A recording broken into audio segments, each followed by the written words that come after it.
شیر محمد عباس ستانکزی ټول افغانان باید د یو بیرغ لاندې راټول شي.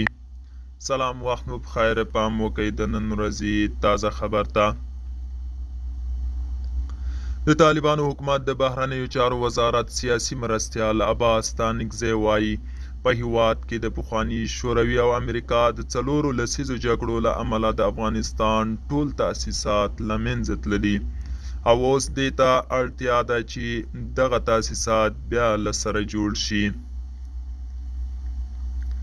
شیر محمد عباس ستانکزی زده کړې او تحصیلات د هیواد د پرمختګ او سوکالۍ لپاره یوازینۍ لاره ګڼي او په وینا یې د دوی حکومت دغې برخې ته هم په جدي توګه پام لري. ستانکزی همداراز په کور دننه او بهر له ټولو افغانانو وغوښتل چې د یو بیرغ لاندې د هیواد د ابادۍ لپاره کار وکړي. دوستانو، دا د نن ورځې چمتو کلی خبر. تر بیا هم په لاس سپارم. ښې چارې، ښه وخت.